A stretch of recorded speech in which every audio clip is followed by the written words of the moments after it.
mundo, você que nos acompanha aqui pela live do Facebook. Estou aqui com o meu programa A Voz da Liberdade, trazendo agora a nossa querida entrevistada, a minha amiga Ângela Guimarães, ela que é da UNEGRO, União dos Negros e Negras pela Igualdade, uma entidade que tem 31 anos de existência, né? 31, porque fez aniversário no passado, 2018, 30 anos da UNEGRO, e que tem um trabalho muito importante na luta contra o racismo. Qual é o balanço, Ângela, que vocês dão nesses 31 anos de existência da UNEGRO, da luta de vocês? Bom dia, Magno. Agradeço aqui o convite, esse espaço aqui sempre aberto para a gente partilhar das lutas, e um bom dia também a todas e todos os ouvintes. Bom, o balanço que a gente faz é que foi muito acertada a construção de uma entidade da luta contra o racismo em 1988, buscando articular as lutas contra a opressão de gênero e também contra a exploração capitalista. Esse é o tripé que sustenta os princípios e a ação política da UNEGRO, né? A UNEGRO foi criada num contexto de redemocratização do Estado brasileiro. Resulta também, né, de toda a luta aí de resistência à ditadura militar, que os estudantes, que a classe trabalhadora, que a população negra enfrentou aquele estado de arbítrio, censura, perseguição, fim dos direitos democráticos. E também ela é criada num contexto onde esse mesmo Estado oficial buscava comemorar os 100 anos da abolição da escravidão. Sim, e nós nascemos nessa contestação. Então, eu diria que a consigna, né, o lema da UNEGRO, que é rebele-se contra o racismo, ela nasce também nesse contexto da gente se contrapor às comemorações oficiais, se contrapor à narrativa de que o Brasil era um paraíso racial, uma democracia racial, onde negras e negros, brancos e brancas, indígenas conviviam harmonicamente, compartilhavam dos mesmos lugares sociais, do acesso aos mesmos postos de trabalho, aos espaços de poder. A UNEGRO nasceu contestando isso e segue nesses 31 anos contestando toda essa historiografia que quer contar que não houve rebeliões, que se aceitou passivamente a escravidão. Muito pelo contrário, a marca principal dos 388 anos de exploração do trabalho de africanas e africanos no Brasil é justamente a rebelião, a rebeldia, o aquilombamento, as rebeliões anti-escravistas, as várias técnicas, né, de luta, desde o suicídio, de resistência, exatamente, as fugas, as rebeliões. Ao estragar o açúcar do dono. Exato, envenenar suas comidas também, se organizar politicamente, militarmente nos quilombos, articular rebeliões como a Revolta dos Búzios, a Revolta dos Malês e tantas outras, nos organizar politicamente nos nossos espaços culturais, né? Então, o samba, a capoeira, nos organizar religiosamente também, que graças aí à nossa organização nos terreiros de candomblé e outras religiões de matrizes africanas, e mesmo naquele tempo, numa estratégia de utilização do sincretismo religioso, foi o que nos permitiu chegar até hoje. Então, de 88 para cá, o nosso balanço é positivo, porque organizar o povo, organizar a população negra, chegar uma entidade com 31 anos, a balzaquiana UNEGRO, que bebe das lutas das nossas ancestrais e dos nossos ancestrais e das outras organizações coletivas que vieram antes, que bebe da Frente Negra Brasileira, que bebe do Teatro Experimental do Negro. E aqui eu quero fazer uma referência à nossa saudosa Ruth de Souza, nossa estrela maior do teatro, do cinema brasileiro, que nos deixou anteontem, exatamente, que bebe da organização do Movimento Negro Unificado contra a Discriminação Racial, o MNU-CDR, fundado 10 anos antes da gente, que bebe dos blocos afros, do Ileaê, do Olodum, do Malê de Balê, que bebe dos nossos sambas, né? Do Alvorada, do... Ai, gente, é muita coisa. Mas a gente bebe de uma estrada muito longa, da nossa Irmandade da Boa Morte, da Irmandade do Rosário dos Pretos. Então, a gente bebe dessas múltiplas fontes de organização, de articulação da população negra. E essa rebeldia, que é a nossa consigna, é o que a gente busca manter viva hoje. Rebelando mas contra o racismo. Pergunto, são 30 anos de atuação, 31 anos de atuação ao negro. E você acha que teve alguma mudança substancial na realidade do povo negro brasileiro? O Estado brasileiro olhou em algum momento para os negros de uma forma diferente? Ou essa luta, até o momento, ela é apenas uma disputa retórica, política? O que é que você acha? Que teve avanço? Teve avanços. A gente, primeiro, desconstruir no imaginário coletivo essa ideia de paraíso racial. Né? Hoje a gente já observa um avanço da consciência racial da população, desde os estratos menos escolarizados até os estratos mais escolarizados. Não é à toa que quando surge uma campanha racista de uma marca qualquer, por exemplo, há uma avalanche de crítica, de mobilização nas redes sociais, de mobilização política que faz aquelas marcas ou aquele setor recuar. Né? Então, isso para a gente foi fundamental, porque até a década de 70 era essa história. Né? Você não avança, Angela, Magno. recuar, os caras estão no governo. Não, mas calma. Eu quero dizer assim, pontualmente, quando tem uma... Já teve episódios aqui, tipo, a marca da Adidas lançou uma campanha racista, um professor faz uma fala racista, há uma reação. Não estou dizendo que estruturalmente, eu já ia chegar lá, né? Estruturalmente, a gente consegue algumas brechas, né, no sistema. Em momentos que a gente acumula mais força política, a gente consegue avançar. Né? Eu dei aqui o exemplo de 88, a gente estava ali num período de ascensão das forças democráticas, do qual o movimento negro também participou. Por exemplo, cravou na Constituição Federal a criminalização do racismo. Isso foi fundamental. O papel de Abdias Nascimento, exatamente, outras figuras importantes, constituintes, que... Benítez da Silva. Exatamente, que jogaram esse papel. Exatamente. E os movimentos populares se organizando. Pressionando. Em marcha, fazendo vigílias no Congresso, buscando os deputados e deputadas, fazendo campanhas, distribuindo panfletos, que naquela época não existia internet. Então, nesse momento, a gente teve aí esse avanço. Depois passamos pela década neoliberal, que foi uma tragédia para a população negra. Né? Quando piora para todo mundo, piora 3 vezes mais para a população negra. Os dados já dizem isso. Porque nós já partimos de uma condição estrutural, uma condição histórica muito pior do que a população branca. Porque só o contingente negro foi vítima de 388 anos de escravidão.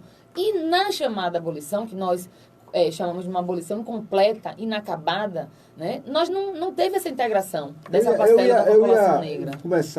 Voltar um pouco no tempo, justamente para tratar da questão do momento da abolição. Os setores da sociedade brasileira que tratam a questão racial como um assunto resolvido, eles dizem, olha, mas a princesa Isabel assinou a Lei Áurea, e no momento que assinou a Lei Áurea, ela acaba com a escravidão. No momento que ela acaba com a escravidão, portanto, o problema racial está resolvido, porque o brasileiro é um povo cordial, que absorveu aquelas pessoas que eram escravas na sociedade de uma forma tranquila, e a partir disso vivemos uma democracia onde todos são iguais, porque todos somos brasileiros e somos homens bons e mulheres boas.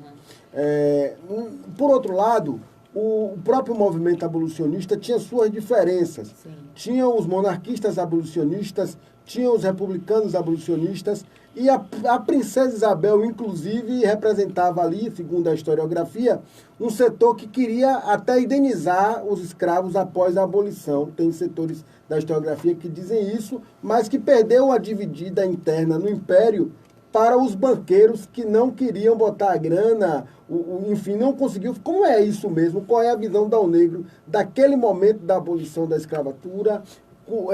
E por que nós não conseguimos fazer uma transição que fosse, digamos assim, mais democrática para o povo negro, vide a realidade que nós vivemos desde a abolição? Bom, Magno, foi muito importante você colocar essa pergunta, porque aí é a gênese de toda a compreensão do que a gente vive hoje, né?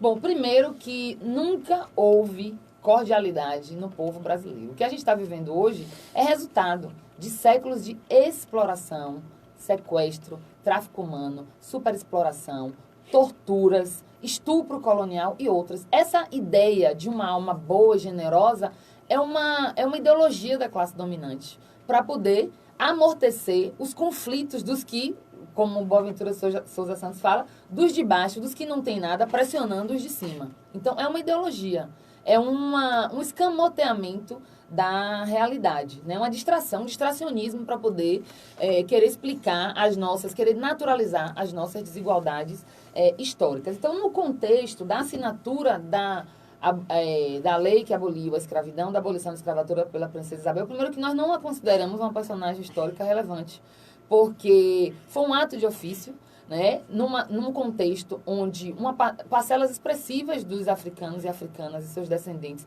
já tinham conquistado a sua liberdade por auto-organização, certo? Seja pelas fugas, seja pelas rebeliões, seja por um processo avançado pelas político, caixas pelas caixas, pela Sociedade Protetora dos Desvalidos, Exatamente. a compra das alforrias. Então, e também um processo de pressão externa, que o capitalismo precisava virar essa página. Né? Para ele ter mais acumulação primitiva, ele precisava do trabalho mais produtivo, que era o trabalho, entre aspas, livre e assalariado. Então, não foi um ato de bondade. Mas também o capitalismo escolhe, no Brasil, por exemplo, troca o trabalho escravo e aí, no primeiro momento, abre a imigração para poder... vou chegar lá, exatamente. Embranquecer a nossa sociedade, né? Que a ideia era... A substituição da mão de obra, exatamente. Esse projeto... O negro passa a ser do escravo produtivo, que resolvia a questão da estrutura econômica do Brasil, ao indolente preguiçoso, que deveria ser substituído pela mão de obra branca, é isso? Exato. É mais uma vez o papel da ideologia, né? Então, enquanto os africanos, africanas e seus descendentes eram coisificados, eles poderiam ser explorados até a morte, porque a vida útil de um trabalhador no regime escravocrata era cerca de 35 a 40 anos. Então, se trabalhava exaustivamente, compulsoriamente, sob açoite, sob tortura, até a morte, né? Depois, quando houve essa transição de modelo para o trabalho assalariado, essa mão de obra passou a não servir. Por quê? Porque africanos, africanas e seus descendentes já eram mais de 40% da população. E existia uma ideologia, porque os portugueses que vieram para cá, e essa elite europeia, tinha a ideia de que eles trariam a civilização, né, para as Américas e para o continente africano. E que a causa do atraso do continente africano e das Américas era um povo que era primitivo, era um povo que era histórico, um povo sem deuses, sem religião, sem leitura, sem escrita, e que eles iriam civilizar. Então, eles eram os povos desenvolvidos, que deveriam realizar essa ocupação colonial e essa exploração, e nós, africanos, seus descendentes indígenas... Desde o princípio, os primitivos, dos índios, né? Na ocupação portuguesa, onde você chega no Brasil com 3 ou 4 caravelas e quer ocupar um continente que tinha 4, 5 milhões de pessoas, e diz que conseguiu fazer a ocupação. Na verdade, um monte de gente fedendo, faminto, que resolveu dizer que era dono de 4 milhões de pessoas. Quer dizer, não é uma história desse jeito. Então, esse processo de que negros e negras e indígenas eram tratados como inferiores, também deu base para essa nova ideologia desse momento pós-abolição, que era a ideologia de que, para onde vai o Brasil? O Brasil quer se tornar uma nação como? O Brasil quer se tornar uma nação desenvolvida. Para se tornar uma nação desenvolvida, deveria embranquecer sua população. Exatamente. Tem só aquela é possível história desenvolvimento... até da sequência que tinha nos livros, que o pai negro, a mãe mais clarinha, que ia gerar uma geração no futuro branca. Eles tinham um plano de que, na verdade, no Brasil, em 100 anos, o Brasil se tornaria uma nação branca. Mas com base em quais políticas? Com base numa política genocida em relação à população negra. Então, a miséria, o abandono, a não integração racial e um conjunto de leis que impossibilitavam a integração desse contingente, né? A lei da vadiagem, a proibição da capoeira, a perseguição aos terreiros de candomblé, a perseguição aos sambas, tudo isso contribuiu para o genocídio da juventude negra, que depois foi se especializando até chegar nos dias atuais. Sim, eu vou chegar nele, né? Mas, ao lado disso, houve o estímulo, uma política de Estado, uma política oficial, né? Legal, de importação da mão de obra. E quando essa mão de obra europeia chegava aqui, ela tinha escola em língua própria, terra, postos de trabalho assegurados e toda uma proteção do Estado para que esses imigrantes e essas imigrantes permanecessem em solo brasileiro. Então, eles imaginavam que, misturando durante sucessivas gerações, esse elemento negro iria desaparecer por completo da nossa população. E a gente vê que, felizmente, nós resistimos e deu errado. A população negra autodeclarada no Brasil hoje, Magno, já é de 54%. Brasil. Quando a gente vem para a Bahia, é 82%. Mas como é que esse povo, que é 82% da população, vou dar um exemplo muito num cargo específico, Prefeito de Salvador, Prefeitura Municipal de Salvador. Na história do governo municipal, se eu não me engano, nós tivemos Edivaldo Brito, Exato. que foi um prefeito nomeado, que era negro. Tem Lídice da Mata. Mas, fora dessas duas pessoas, onde é que estão os negros no poder real? Né? Na Câmara de Vereadores, com algumas figuras importantes que passaram, Antônio Quirino, enfim, alguns... Mas onde é que estão os negros no poder? Porque como é que você é 80% da população e não consegue ser 80% do poder, dos cargos de comando, do cargo? Por quê? O que acontece ainda hoje nesta engrenagem social que não permite que a ocupação seja proporcional ao tamanho das populações? Bom, Magno, a real é que é o seguinte, maioria numérica não necessariamente é maioria política. Pelo contrário. Esses mecanismos todos que eu te falei, né, de um domínio de uma elite branca e europeia, ele vem sendo aperfeiçoado ao longo dos anos, ao longo dos séculos. Né? Então, na medida que ele vai sendo aperfeiçoado, vai se fortalecendo as barreiras que impedem que negros e negras, que a classe trabalhadora, que mulheres, que pessoas LGBT acessem os espaços de poder. Mas aí não seria o problema central a questão de classe ao invés de cor? Porque também tem esse debate. Inclusive tem, no campo esse mais debate é o progressista, debate que eu mais gosto. Inclusive no campo mais progressista, as pessoas querem... Como é isso? Né? Qual seria um argumento contrário? Aproveitando aqui, antes de você responder, mandar um abraço a quem está nos acompanhando aqui, o Máximo Veríssimo, o Josimar, a Kika, um beijão, o Mário Conceição, a Cremilda, Maravilha. que está lá também nos acompanhando, a Mônica Franco, a Ana Carvalho, Samuel Araújo, Gautama Santana, Humberto Ferreira, Davidson Magalhães, Marcelo Lavini, Mário Conceição, que está mandando um abração para você. O Davis também, viu? Obrigada. Está mandando um bom dia aqui para você. Luiz Santos. Ó, Mário está dizendo que você é uma lutadora, que admira muito como profissional. Noroildo Rocha, enfim, todo mundo mandando um abraço para você. Tá aqui, história. Tem mais gente aí, Coscoba, com você, não tem? Tem uma turma que está aqui. Sim, tem a Karina de Oliveira, está mandando uma pergunta ali, se eu não me engano. E o Milton Azevedo Jesus também está aqui conosco. Sim, minha joinha.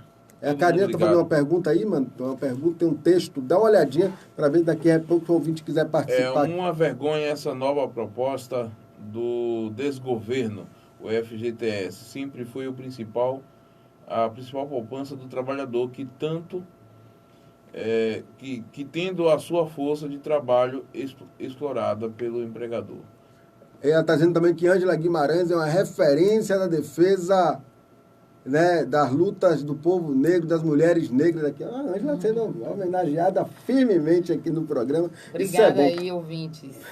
Mas vamos, Ângela. Vamos então, como eu estava perguntando, como é que você... Por que não é a disputa de classe social? Bom, é indissociável, o Magno, a questão de classe, de raça e de gênero no Brasil. Né? Por quê? Porque quando o maior tempo que o Brasil passou foram esses 388 anos de escravidão. E esse contingente de africanos e africanas que foi sequestrado e viveu aqui torturado sob as piores condições, ele simplesmente não dispôs de propriedade na sua chegada, não dispôs de propriedade na sua liberdade e não dispõe de propriedade hoje, porque é uma desigual inclusão das pessoas por raça e cor e por gênero no mundo do trabalho. Né? Não é à toa que quando a gente pega o raio-x do mercado de trabalho brasileiro hoje, o que a gente vê? Uma base da pirâmide ocupada por mulheres negras e por homens negros e o topo praticamente ocupado exclusivamente pelos homens brancos. Então, essa realidade decorre do período da escravidão. Se a gente está aqui conversando de que não houve uma política de integração, de que houve a substituição de mão de obra, de africanas e africanos pela mão de obra europeia, que o capitalismo, né, o trabalho assalariado e livre no Brasil significa o trabalho de brancos e brancas, a partir dessa importação dessa mão de obra europeia. Então, onde é que estavam os negros? À margem, na informalidade, se virando, vendendo mingau na beira da obra, fazendo o trabalho das quituteiras, das ganhadeiras, as baianas de acarajé, as lavadeiras, as trabalhadoras domésticas e outras, e outras funções. Então, a ama de leite e outras circunstâncias. Então, não dá para separar isso, porque Para ser classe dominante, né, para o negro ser classe dominante, ele tinha que ser proprietário de alguma coisa. E ele nunca conseguiu. Ele chegou aqui sem ser proprietário, inclusive, do próprio corpo. Então, as barreiras que impediram que esse negro ascendesse a uma classe dominante, elas são concretas, né? Esses dias saiu uma pesquisa... Mas a luta do movimento negro é para transformar a estrutura os negros em proprietários? Ou, como é isso? Porque parece, tem uma divisão no movimento negro, você conversa com determinados setores, que na verdade, a criação dos ricos negros contra os ricos brancos. É isso? Não, não é isso não. Deixa eu te falar uma coisa. Concluindo só rapidinho... Sim, claro, fica à vontade. O raciocínio, o que eu queria dizer era o seguinte. Os sem propriedade, esses daí só têm sua força de trabalho. Então, os negros... Nós. Eu digo sempre, se eu ficar um mês sem receber os meus salários, a casa caiu. Não tenho herança, não tenho propriedade, não vivo de renda, não tenho ações no mercado financeiro. Então... automaticamente, esse contingente negro, ele está atavicamente ligado à condição de classe trabalhadora, Sim. de quem só tem a sua força de trabalho para oferecer. Então, não faz sentido querer fazer uma discussão de classe dissociando dessa condição da população negra, que é a maioria. Classe trabalhadora no Brasil, eminentemente, nós estamos falando da população negra. Não estou aqui dizendo que todos os brancos são elite ou da classe dominante, mas eu quero dizer que eminentemente, a população negra, ela só dispõe da sua força de trabalho para oferecer. Ela não tem terra, ela não tem herança, ela não vive de renda, ela não tem ações na bolsa, ela não tem nada disso. Ela não herdou nenhuma empresa da família. Quando fez 18 anos, não assumiu um assento na diretoria, não recebeu carro quando passou uma embaixada nos Estados Unidos, nem pensar. Nem, por mais que ele saiba fritar acarajé, ele não vai ser embaixador em Angola, vamos ser embaixadoras na África do Sul, em Gana, na Costa do Marfim, no Senegal, não vamos, em Moçambique. Então... nem fritando a acarajé direitinho. Nem fritando direitinho. E olha que a gente frita, viu, nego? A gente frita já há mais de 500 anos. Exatamente. Com as cocadas, desde os primórdios, com a cocadinha baiana. Não vai rolar, não resolveu. Então, nós não herdamos, né? Nem espaço de poder, nem poder econômico. Então, nós, eminentemente, somos a classe trabalhadora. Falando nesse tipo de crítica assim, eu lembrei que nossa querida Mayara Azevedo passou por aqui na estante, mandando um abraço também. Grande abraço também aí, Mayara. Deve estar acompanhando, né? Bom demais. Então, o que eu queria finalizar era isso, né? De que a gente não separa a questão de classe da questão racial e nem da questão de gênero, porque o projeto colonial escravista da elite portuguesa, ele também excluía as mulheres. Tanto as negras, que já não eram nem gente, imagina ser considerada como trabalhadores e trabalhadoras e muito menos como ocupantes dos espaços de conhecimento ou de poder. Mas também não considerava as mulheres brancas, porque as mulheres brancas eram confinadas no ambiente doméstico. Eu ia fazer essa pergunta para você. Eu estava vendo ao negro e respeito pelo trabalho, pela luta de vocês, mas depois eu fui dar uma aprofundadazinha no escopo do que vocês imaginam como o centro da luta. E você se propõe a ser uma entidade que luta na questão racial, mas também que debate a questão de gênero. Exato. Não é muito grande, não, a ideia assim? Porque, por exemplo, porque quando você vai ver o centro da exploração de quem é realmente aquele destituído, aquele sujeito político, destituído de poder econômico, de poder político, de representatividade na mídia, aqueles mais atingidos pelos agravantes sociais em saúde, pelos determinantes sociais em saúde, aqueles que mais morrem, aquelas e aqueles que mais morrem por violência, você vai ver lá que é inseparável. É a mulher negra que está na base da pirâmide social, que é a maioria entre desempregados, a maioria entre chefes de família sem cônjuge. Sim. Viu, Moro? A palavra é cônjuge, não é conge, não. Eu pensei que era cônjuge. Porque não, ele falou tanto, não foi? Mas ele está fazendo pegadinha com a língua portuguesa. Quase me convence. Um juiz, não é? Que coisa mais absurda. Mas aquelas chefas de família sem cônjuge, e por isso rebaixa a renda, aquelas expostas aos postos mais precários e à informalidade, são também aquelas que mais morrem por violência obstétrica nos hospitais, são também aquelas que mais morrem por feminicídio, e na última década aumentou em 54% o feminicídio entre as mulheres negras e diminuiu 10% entre as mulheres brancas. Os governantes atuais argumentam que não houve um aumento do feminicídio. O que houve foi um aumento da denúncia. Não, a gente contesta. A gente contesta porque aumentou 4 vezes. Porque o discurso dos atuais governantes, esse conjunto de forças ultradireitistas,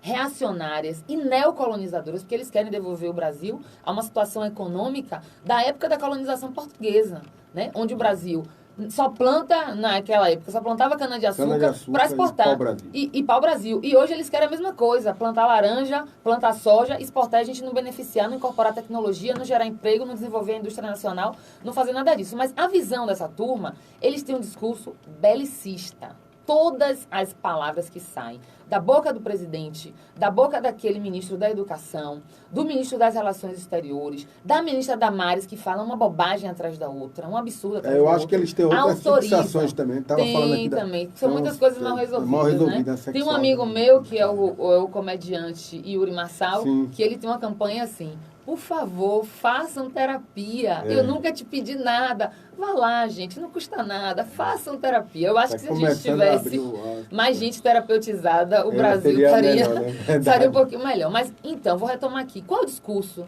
dessa turma? É um discurso belicista, é um discurso de ódio às mulheres, né? Então, Bolsonaro recentemente foi incriminado aí por ter proferido aquelas palavras agressivas em relação à deputada federal Maria do Rosário, disse que não estuprava ela porque ela era feia, né? Então, essa ideologia do estupro, ele propaga, né?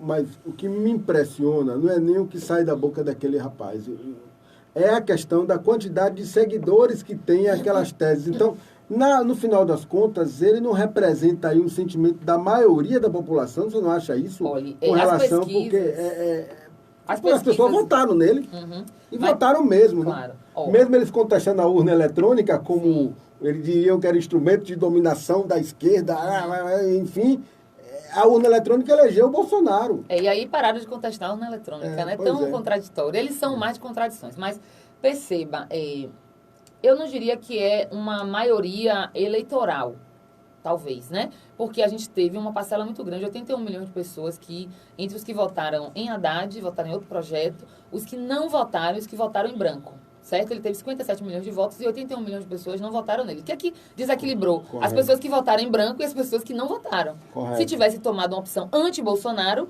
ele não estaria eleito. Mas também que não se sentiam representadas pelo outro polo, exatamente. Isso é uma questão também para o nosso campo democrático e popular. Mas ele tem aí, as pesquisas já indicam, 30% de eleitorado fiel, que diga o que disser, fale o que falar, tome as medidas que tomar, são fiéis a esse projeto. O que essa turma representa, essa turma aí de extrema direita?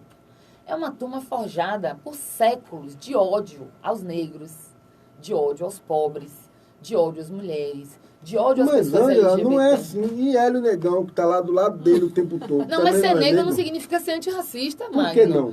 Porque não é natural, você não nasce. Depois que você nasce, você é forjado pela sociedade, certo? Existe uma ideologia dominante, que Marx já ensinava, né? A ideologia dominante de uma época é a ideologia da classe dominante. Nós continuamos com a elite dominando o Brasil. E essa elite, quem ganha a batalha escreve a história. Exatamente. Essa elite, para dominar, ela precisa propagar suas ideias. Por meio de quê? Por meio dos meios de comunicação, por meio da escola, da universidade, das igrejas, né? De todas as instituições, das empresas, né? Alguém achava que as empresas não faziam política? É só ver o velho da Havan aí. Aquele velho da Havan. Sim. O cara obriga, constrange, assediou seus funcionários à época da eleição. Mais de 100 mil reais lá, mas dá um troco. Mas é um troco porque ele gastou milhões para poder propagando as ideias de Bolsonaro, pressionou seus trabalhadores e exerceu um papel ideológico e político na eleição. Então, a classe dominante, ela vem propagando essas ideias há anos, há séculos, né? Há 519 anos que tem o domínio do Brasil, e a gente só teve um intervalo democrático ali, nos governos de Lula e Dilma, e foi ali que a gente conseguiu avançar com uma política nacional de igualdade racial,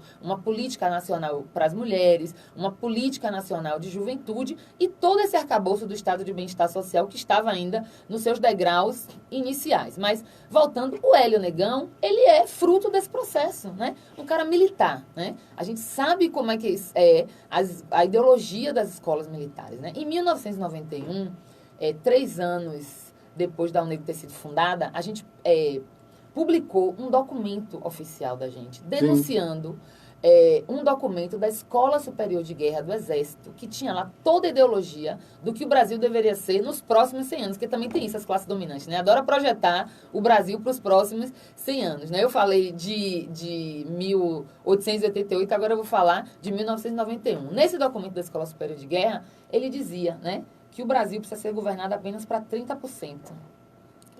Que o governo deveria fazer políticas apenas para 30%. E esses 70% que sobrasse, sem desemprego, ou sem emprego, sem casa, sem escola, sem perspectiva de vida, sem cultura, sem esporte, sem nada, o que é que ia acontecer? Ser exterminados. Como? Mulheres, esterilização em massa. Todo mundo aqui lembra não, né? É só a gente pegar os documentos oficiais e vai ver uma série de movimentos sociais, o movimento negro, o movimento de mulheres negras, o movimento de mulheres em geral, indo para conferências internacionais da ONU denunciar uma política de esterilização forçada que acontecia nas nossas periferias, né? Recentemente, a gente teve aí o general Mourão dizendo que as mães e avós aqui na Bahia são tem um fábricas exemplo, de desajustados. Aqui na Bahia tem um exemplo da luta de Alice Portugal contra o extermínio das Tupinambás. Eu lembro, me recordo bem. Exatamente. Minha Então, família, quem era a população a ser exterminada?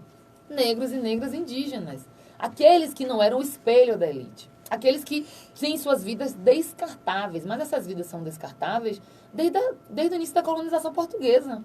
Então, é uma ideologia que vem se sofisticando ao longo do período. Então, é por isso que tem Hélio Bolsonaro, é por isso que tem o Fernando Holliday em São Paulo, é por isso que tem negros de direita, né, de extrema direita, porque incorporaram a ideologia da classe dominante, achando que vão pegar um pedaço ali daqueles privilégios que a classe dominante, que na sua festa... Por isso que eu perguntei, porque eu vejo alguns setores do movimento negro trabalhando a questão do negro no sentido do seu desenvolvimento como indivíduo econômico, pessoal. O seu sucesso econômico sendo a solução para furar a bolha do preconceito e do racismo. Tem revistas assim, a Raça, por exemplo, é uma revista que trata a questão do empreendedorismo do negro como algo que fosse, digamos, a saída coletiva. Você tem o trabalho da Universidade de Palmares, em São Paulo, também, que tem coisas legais, mas tem alguma contradição também nesse ponto. Você tem... E isso não gera figuras como Holliday, como Hélio Negão, como quem compreende a questão racial apenas pelo campo da estética, do turbante, do cabelo, e não transforma aquilo em algo que possa ser canalizado para uma transformação social mais efetiva. Você não acha isso? Bom, eu penso que são múltiplas as formas de luta e são múltiplos também os sujeitos negras e negros, né? Nós vivemos sobre essa batalha ideológica, essa batalha política. Algumas pessoas nós conseguimos, digamos assim, conquistar para as nossas ideias, né? De justiça social, de defesa do Brasil, de luta coletiva para transformação coletiva, e outras nós efetivamente não alcançamos, né? Só para te dar uma ideia, enquanto a Rede Globo aí da família Marinho já tem mais de quase 60 anos, propagando tudo que eles acreditam, tudo que elas acreditam, o negro nunca nem foi entrevistada pela Rede Globo. Nunca, em 31 anos, nunca teve a oportunidade de estar tendo aqui essa troca de ideias que a gente está tendo de forma tão rica e saudável. Então, o nosso alcance é muito menor. Então, levar essas ideias coletivas, de organização coletiva, de luta política para a transformação, ela é mais difícil. E tem as pessoas que vão vivendo as suas vidas e buscando estratégias. Entendeu, Magno? Porque também o racismo, ele é cruel e cotidiano. Né? Eu sempre costumo dizer que o racismo, todos os dias, ele me dá bom dia quando eu acordo e me dá boa noite. Me dá bom dia, porque quando eu acordo, eu tenho que fazer um plano de segurança na minha cabeça para saber como é que vai ser meu dia, para não ser vítima de algum tipo de violência, né? De Mas gênero, essa violência racial. é cotidiana mesmo, assim, como um exemplo. É cotidiana. Se eu sair daqui com você agora e for almoçar num restaurante de elite, a gente vai sentir aí na pele essa violência cotidiana. Quando eu vou fazer compras nos shoppings de alto nível aqui da Bahia, aqui de Salvador, seja aqui em Salvador, em qualquer capital, a gente sempre tem um segurança acompanhando. A gente viu recentemente o caso do jovem estudante da Unilab na rodoviária. O que é aquilo, se não a prova mais brutal de um racismo, da violência racial que atinge a população negra, né? A gente liga a televisão, só vê brancos e brancas. Meu amigo Dorival Vieira, lá do Afropress, que é está sempre com a gente aqui, que é advogado de diversos casos de racismo, inclusive aquele do professor que foi espancado no estacionamento do supermercado lá em São Paulo, Sim. enfim. Então, diversas situações, mas isso é geral? Isso é geral, porque, assim, quando a gente olha, como eu falei Ou pra a gente vocês, é muito desconfiado? Não, Ave Maria, eu sou tão de boa, Magno. Quem me vê na rua só me vê com os dentes abertos, sorrindo, abraçando. Eu sou de abraço e de beijo, gente. Meus amigos sabem que eu gosto de abraçar, gosto de cheirar, gosto de pegar. Então, eu sou uma pessoa, assim, muito de boa. E tem muita gente que anda também pela rua de boa. Só que nós temos que andar preparados e preparadas. Porque o racismo é aí presente cotidianamente. Às vezes você chama um Uber, o Uber olha pra você, vê de longe e vai embora, cancela a corrida. Né? Então, são situações cotidianas, até chegar no extremo que você fez referência, no extremo dos espaços de poder de uma cidade reconhecida mundialmente como negra, de um estado reconhecido mundialmente como o maior estado negro do Brasil, e a gente não vê refletido nem nas melhores posições do mercado de trabalho, nós temos a pior renda, a população negra, e nem nos espaços de poder, porque a Câmara de Salvador não tem uma maioria de mulheres e uma maioria negra. Porque a Assembleia Legislativa, apenas em 2018, elegeu Olívia Santana, a primeira deputada estadual negra oriunda da luta antirracista. Porque a presidência... Que é muito carinho por você. Eu gosto, eu amo, eu sou assim mesmo. Então, porque a presidência da República de um país de 54% de população negra nunca teve um negro e apenas teve uma mulher. Então, são questões estruturantes que se materializam também nas relações face a face. Né? No domingo eu estive na Igreja Batista de Nazaré. E aqui eu mando um abraço para o pastor Joel, para minha amiga Edilene. Ele tem feito debates muito interessantes lá. Eu conversei com a Petra. Sim, a Petra Peron. Petra Peron, que como é que... drag queen, né? Isso. E que tem participado de debates Sim, na igreja. o pastor Joel é avançadíssimo, aquela comunidade parabéns, eu não conheço ele pessoalmente não, mas estou sabendo aí do trabalho que ele tem feito. Ele tem um trabalho maravilhoso.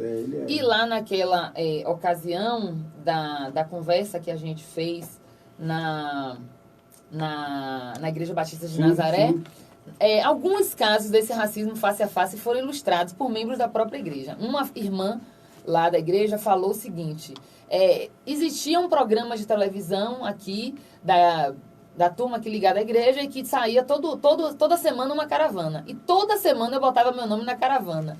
E como era para aparecer na televisão, ela é uma menina negra, retinta, de cabelo afro e que usava turbante.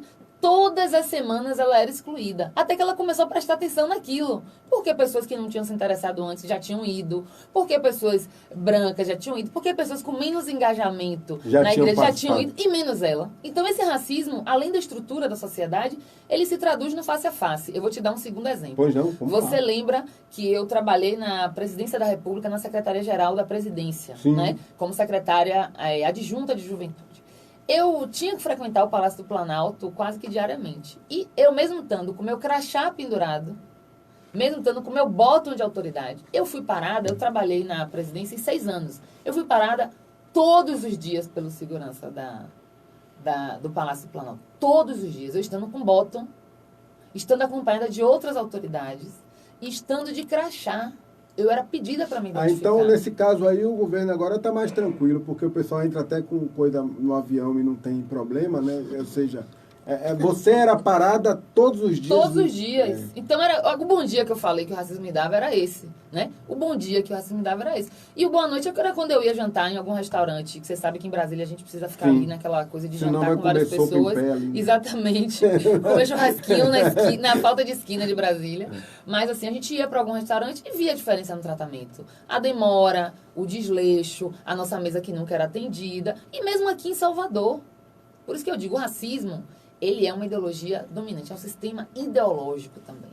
Então, ele penetra em mentes de brancos e brancas, de negros e negras, da classe trabalhadora, manietada aí pela classe dominante, e faz esses estragos aí, né? Nega atendimento, como no sistema de saúde, às mulheres negras, né? Diz às mulheres grávidas negras que elas não precisam de anestesia, porque parto elas normal. aguentam, entendeu? Elas aguentam, vocês vão ficar aí sofrendo, né? É uma coisa com requinte de crueldade. Você vai para a porta do HGE e quando chega um jovem negro baleado, é o último a ser atendido, porque é taxado como bandido, não sabe o que aconteceu naquela circunstância e nem bandido tão... fosse, né? E se bandido fosse, e não estão respeitando o julgamento que aqueles médicos fizeram quando da sua formatura, que é atender indistintamente. Podia chegar lá Bolsonaro, podia chegar lá Hitler, eles tinham que atender. São 8h39, você que está aí nos acompanhando, estamos aqui na Rádio Cultura M, 1140, programa A Voz da Liberdade. Eu estou conversando com Ângela Guimarães, presidente nacional da UNEGRO, União de Negros e Negras pela Igualdade, entidade que tem 31 anos de vida e que está promovendo aí uma série de atividades. Daqui a pouco a gente vai falar dessas atividades. Mandar um abraço também a todos que estão nos acompanhando pela internet. E tem gente na linha. Alô, bom dia. Como vai? Bom dia, tudo bem? Parabenizar seu programa e dizer que está de parabéns, né? Sim, que eles aprendemos com alguma cultura. Mas imagina que eu não vou ter a nossa polícia, nosso povo, nosso partido. E dia Deus misericórdia, mas porque até hoje a gente não vê, a gente vê que pesquisa aí que a economia melhorou, que está bom, que há uns anos, mas em torno, nos campos da cidade, a gente não vê a economia melhorar não, viu? Mesmo com essa chuva toda, abriu também uma capela lá em frente à Igreja da Penha, uma capela gigante. E a gente está pedindo a Deus misericórdia, só quando chegar 2020 no verão, e um poder público que seja de qualquer universo, olhar para a nossa ribeira, daqui não ganhar R$1, se vai na ribeira, depois que tira a barraca de praia, Magno. Parabenizar você, para o nosso ouvinte, porque a Bahia, em todo instante, é uma piscina maravilhosa, riquíssima para a gente ganhar dinheiro. Nós não podemos ser desprezados do nosso poder público. Um abraço e tudo de bom. Valeu, Ritinha. Um beijão. Pois é, nosso ouvinte aí reclamando aí da situação. Atenção, a Prefeitura de Salvador, hein? Abriu uma cratera em frente à Igreja da Penha, na Ribeira. E tá lá o pessoal preocupado porque vai atrapalhar a vida dos vendedores ambulantes. Estava aqui, Ângela, e foi importante a ligação, porque trata da questão também de como é que está a organização econômica, né? Se você anda aqui na Avenida 7 de Setembro, você percebe hoje a pressão do desemprego de forma muito clara. Quem não está aí sentindo ainda em casa, porque todos nós temos um parente que está desempregado. Ou vários, né? Ou vários. Quem pode dar uma chegadinha aqui na Avenida 7 e dar uma olhada o que é as pessoas no desespero tentando vender alguma coisa para poder levar o pão para dentro de casa, né? Como é que a UNEGRO vê essa questão do desemprego estrutural na população negra? E como é que a gente pode, Ângela? A gente fez aqui uma análise vasta sobre todos os assuntos, mas quais são os caminhos? Porque também não adianta só a gente vir aqui, faz uma análise imensa e não indica saídas e as pessoas começam a achar que é assim mesmo e que só tem que ficar naquele sofrimento, no banzo da tristeza de quem não consegue ter soluções para suas demandas. Bom, sem dúvida, essa dimensão econômica, Magno, ela está pegando aí, né? Está chegando nas casas de todas e todos nós, né? Eu costumo dizer que a gente bota a cabeça para fora de casa e recebe uma chuva de currículos, né? É verdade. As pessoas desesperadas. Magno, me ajude, você não tem conhecimento ali, Ângela, me ajude. Por favor, bote aí mesmo. no Cine, bote não sei aonde. É o desespero que está tomando conta das pessoas, né?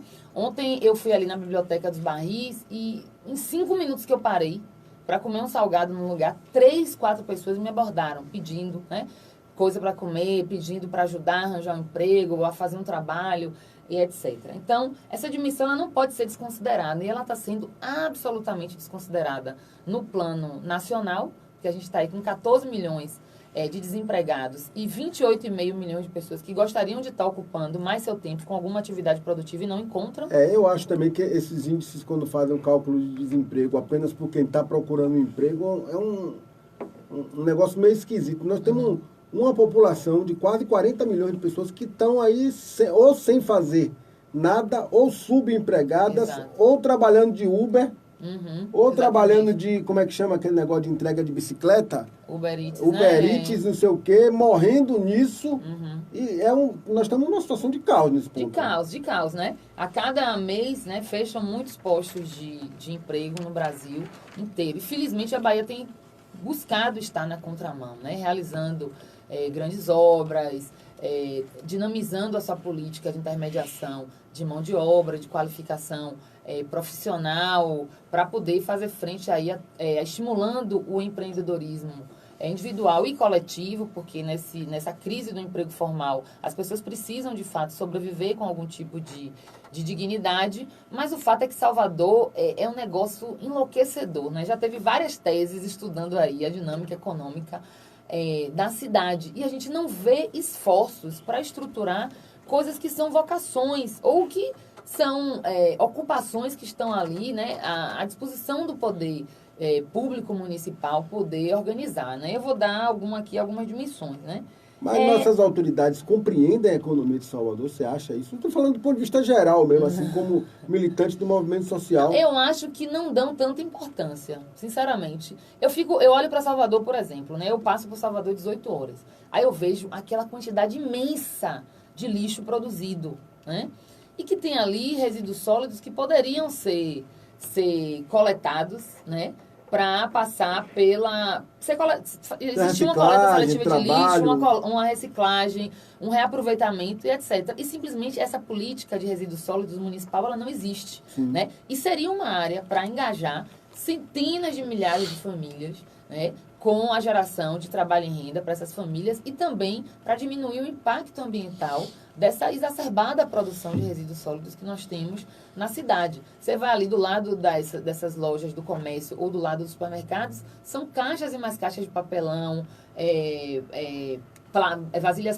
vasilhames plásticos, lata e etc. E a gente está vivendo aí no mundo já uma crise, né, da superprodução de plástico, que está inundando aí nossos oceanos e que daqui a alguns anos vai inviabilizar a vida humana na Terra. Então, a gente não tem essa política municipal de resíduos sólidos. A gente também aqui não vê, né, políticas estruturantes na cidade voltadas a encostas, voltadas à habitação, voltadas a calçamento de ruas, voltadas a outras dimensões que poderiam estar empregando também um contingente da força de trabalho.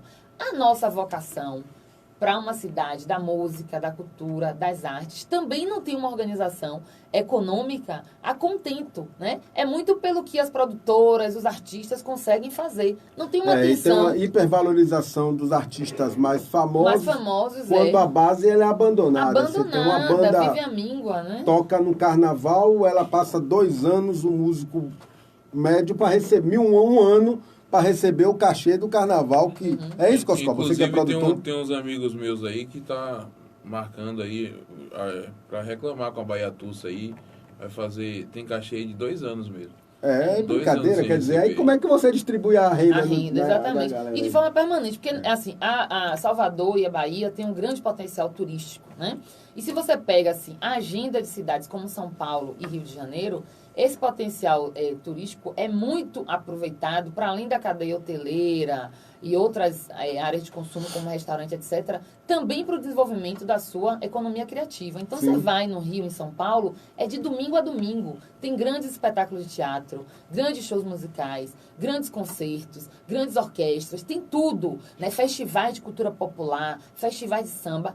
São cidades que funcionam 24 horas por dia, né? Os 7 dias por semana. Aí você vai aqui em Salvador, 10 horas da noite, você não encontra mais um lugar para você jantar, para você se divertir. Peça de teatro de quinta a domingo exclusivamente, segunda, terça e quarta parece que você é obrigado a ficar confinado, ou que não chegam turistas, né? E pelo contrário, os turistas chegam, a gente poderia estar desenvolvendo. Movimentando, né? Mais a cidade. Movimentando a cidade. Você imagine que desde da costureira que costura os figurinos, passando pelos holds, passando pelos cenógrafos, passando pelo bilheteiro e pela bilheteira, passando pelos artistas, quanta gente a gente não empregaria aí? Se existisse um polo de audiovisual, por que não existe um polo de audiovisual em Salvador? A gente tem cidades muito menores do que Salvador, que não são capitais, como Paulínia, em São Paulo, que tem um festival de cinema e um polo produtor de filmes. Nós e a gente temos fica aqui exportando toda a os nossos capacidade atores. de roteiro, a Sim, produção... os melhores roteiristas, os melhores atores e atrizes. As melhores locações. As melhores locações. Um povo que, às vezes, vai ser figurante sem nem ganhar nada, porque tá ali, tá participando, tá curtindo a onda. Entendeu? Um Pelourinho, que é um cartão de visitas para o mundo inteiro. A nossa Orla, que é a nossa Baía de Todos os Santos também, que é cartão de visitas para o mundo inteiro. Por que não se desafiar enquanto gestor, enquanto gestora dessa cidade? Ontem mesmo, Magno, um amigo me falou de um workshop no Rio de Janeiro, né, sobre live, que é uma tendência que todo mundo está fazendo, essa coisa. Mas no Rio de Janeiro, ele disse, Coscoba, é gratuito, só que você tem que pagar passagem e hospedagem. E aí? É verdade. Aí qual a galerinha, disso? a turma Exato. que tem as rádio web não pode Por que não produzir chega em direito. Salvador? Exato. Porque tem uma turma aí na área de comunicação, por exemplo, produzindo rádio web de tendência, qualidade dentro dos seus quartos. Então, mas não tem um incentivo Um aí. incentivo, uma capacitação. A área de tecnologia, Magno. Você já viu geração mais genial do que essa molecada, essa juventude? É verdade. Que às vezes com o celular na mão, tá fazendo filme, tá desenvolvendo aplicativo. Nós poderíamos ter um polo digital de grande magnitude. O estado da Bahia tem, mas a prefeitura, por Salvador ser uma capital e ser esse lugar referência, a gente poderia ter a infinidade de aplicativos que seriam aí desenvolvidos para facilitar o acesso à cidade, a divulgação da nossa agenda cultural, dos espaços turísticos, dos nossos roteiros gastronômicos, né? Que Salvador também é reconhecida por isso. Então, isso tudo geraria São trabalho, caminhos aí que a ocupação, gente poderia renda. poder melhorar um pouco a situação. Exatamente. São- Proposta tem, a gente Claro. só não sabe porque não é implementada. 8 horas e 50 minutos, 8 horas e 50, chegando já no finalzinho do nosso programa aqui. Eu estou conversando com Ângela Guimarães, ela que é presidente da Unegro Nacional. Mandar um abraço também para o Robson Góes, que está nos acompanhando. A Orlanda Gelinski, se eu errei o sobrenome, me perdoe, querido. Helder Brito, tem aqui também o Vinícius, que está dizendo que duas pessoas que ele admira muito estão aqui. Opa, valeu, Vinícius, Obrigada, um abração, Vinícius. Obrigado por me colocar no mesmo nível de Ângela aqui, que é um uma querida. querida. Você é um querido também. 8 horas e 50 minutos, 8 horas e 50, estamos chegando no finalzinho do programa. Ângela, vai acontecer um debate dia 31 de junho, amanhã, não é isso? Isso, de julho. De julho, às 17 horas, Isso. das 17 às 21, no Isso. Centro de Cultura da Câmara Municipal, que é Insurgência das Mulheres Negras na Academia, Reinventando Saberes. O que é isso? Me explica o que está acontecendo. Vou Eu vi a traduzir. foto daquela professora, Joana Dark Félix de Joana Souza. Dark, que ia ter um filme e depois Sim. teve um problema. O que é que está se passando aqui? Qual é o fundamento deste debate? Vamos lá. O fundamento desse debate, Magno, é o seguinte. Nós temos um acesso muito desigual da população, entre a população negra e branca, no ensino superior. Sim. Certo? Historicamente, né? Por esse processo histórico que eu já tratei um pouquinho aqui. Quando chega no topo da carreira acadêmica, é que a gente vê a perversidade desse racismo, né? Das pessoas que são professoras na pós-graduação, professoras e professores na pós-graduação, apenas 3% são mulheres negras. Nossa. Então, é residual. Desculpa. É menos que a margem de erro do Ibope. Então, diante desse fato, nós precisamos discutir, né, as origens e causas dessa circunstância e que vem desse processo histórico, né, de 519 anos no Brasil. A gente só consegue ter ação afirmativa no Brasil a partir de 2003, né, que começa na UERJ, depois da UNEB. E essa lei de ação afirmativa, a lei de cotas, só vai se tornar uma lei nacional em 2012. Sim. Né, depois de mais de uma década e meia. E ainda de tem luta. gente aí querendo ser contra, né? Não, tem gente querendo ser contra e tem quadrilhas organizadas de fraude nas cotas. Isso depois eu quero vir aqui para jogar um papo com pimenta, apimentado aqui, que eu quero confrontar. Já que a gente falou essa de turma, fundamento aqui, né? tem que jogar um negócio apimentado. Vamos jogar uma coisa apimentada, exatamente. Então, apenas 14, 15 anos de implementação das políticas afirmativas. O que a gente vê? Houve uma ampliação do acesso da população negra, de fato, né? A gente vê uma juventude negra pulsante hoje na universidade, produzindo ciência, produzindo pesquisa, colocando seu cabelo para cima, afirmando sua identidade racial, que é uma atitude política. Sim, Magno, claro. entendeu? Porque uma coisa é a gente ser obrigada a ter um padrão de beleza, um padrão estético, que é absolutamente a ideia do a negação. padrão chapinha, né? Que A era chapinha, né? O embranquecimento, não tomar sol. Quantas gerações anteriores a nossas não passavam por isso? Né? Faz o cabelo com ferro quente, não toma sol, que é para poder não tingir muita pele, né? Não exacerbar a cor negra. Então era esse conjunto de opressões. Hoje não. Uma juventude que já entra com cabelo para cima, o bicão na diagonal, como diz minha amiga Vilma Reis, orgulhosa e orgulhoso de suas origens, né? Pesquisando questões que são relativas à nossa comunidade, mas existe um filtro, né? Nas pós-graduações e nos concursos públicos. Muitas vezes os concursos públicos, embora exista a lei de cotas no serviço público, eles oferecem apenas uma vaga. Então, à medida que um departamento oferece um concurso apenas com uma vaga, é impossível aplicar os 20% de reserva para pessoas negras naquele concurso, porque 20% de uma vaga não é possível. É verdade. Né? Então, seria, aqui na Bahia, no caso, que é 30%, seria a partir de 3 vagas, né? Então, como é que isso tem acontecido? Tem mantido a estrutura das hierarquias raciais no interior da universidade. E, muitas vezes, nós temos também essa circunstância de passarmos a graduação inteira, e às vezes a pós-graduação inteira, sem ter acesso à leitura de um livro produzido por uma mulher ou um homem negro. É esse o debate, então? É esse o debate. Nós estamos nos insurgindo contra essa estrutura da nossa academia, da universidade brasileira, que embora vai ser o quê? Uma mesa? Vai ser uma mesa. Nós vamos contar com a professora Joana Dark Félix, que é professora doutora pela Unicamp e professora da Escola Técnica, da ETEC, no estado de São Paulo, e vem apresentar um pouco da sua trajetória, porque, embora ela tenha estado envolvida nessa recente polêmica aí pelo jornal Estadão, né, questionando a formação, a graduação, a pós-graduação dela e etc., ela é uma das 10 maiores cientistas brasileiras vivas e é também uma das mais premiadas. Ela tem 108 prêmios nacionais e internacionais. E junto dela, na mesa, nós estaremos também com mulheres negras que conseguiram alcançar esse topo da carreira acadêmica e se tornaram reitoras ou pró-reitoras. Então, a pró-reitora de Ações Afirmativas da UFBA, Cássia Maciel, a ex-reitora da UNEB, Ivete Sacramento, a primeira reitora negra do estado da Bahia. Nós estamos convidando a reitora da Universidade Federal do Sul da Bahia, a professora Joana Angélica Guimarães, a professora Carla Liane, ex-vice-reitora da UNEB, também, e um conjunto de representações dos institutos federais, das universidades estaduais, para que a gente possa fazer essa conversa, que vai ser um bate-papo, vai ser uma roda de diálogos, né, mas que vai contar com a presença de muitas mulheres que também foram precursoras, né? A gente convidou a professora Wanda Machado, nós convidamos a Vilma Reis, nós convidamos a deputada estadual Olívia Santana, que vai estar compartilhando a mesa com a gente também.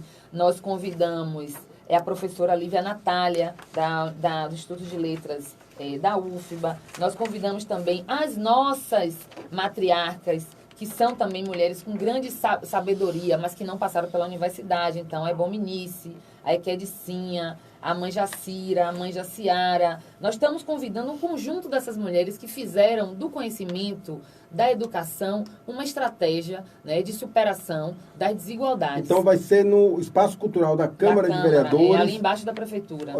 Dia 31, amanhã, não é isso? Isso, amanhã, quarta-feira. Quarta-feira, às 17 horas. Exato. Quarta-feira é um dia emblemático aí. Emblemático, que com quer certeza. justiça. Nós queremos justiça, nós queremos liberdade, então salve Xangô e Parreioiá, vamos juntas e juntos aí fazer esse debate, né, nesse ambiente também que o Brasil vem vivendo de fim da política nacional de igualdade racial, né, de cortes na área da educação superior, de cortes nas bolsas de pesquisa, de ataques à educação, à ciência, à pesquisa e à tecnologia. Nada melhor do que a gente se aquilombar para resistir, né? Muito obrigado por sua participação aqui no nosso programa. Chegamos no finalzinho do programa.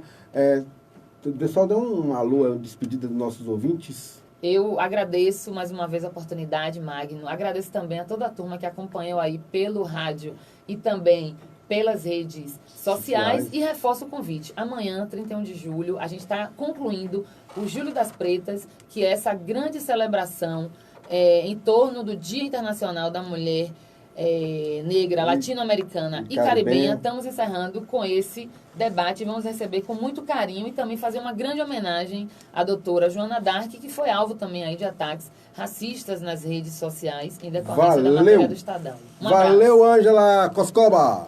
Valeu, minha pedinha. Até amanhã, se assim Deus permitir, aqui na mesma sintonia, 1140 e também na radiojoia.com. Lidiane. Um abraço a todos que escutaram o programa, um abraço para você também, Ângela Guimarães, e fiquem com Deus e até amanhã. Até amanhã, aqui nesse mesmo espaço. Um grande abraço a você. Vou aqui caminhando pelo Campo Grande, conversando com minha amiga Ângela, aprendendo um pouco mais sobre esse universo. Vamos resistir a quilombar. Um grande abraço, fiquem com Deus e até amanhã aqui com o programa A Voz da Liberdade. Você ouviu A Voz da Liberdade.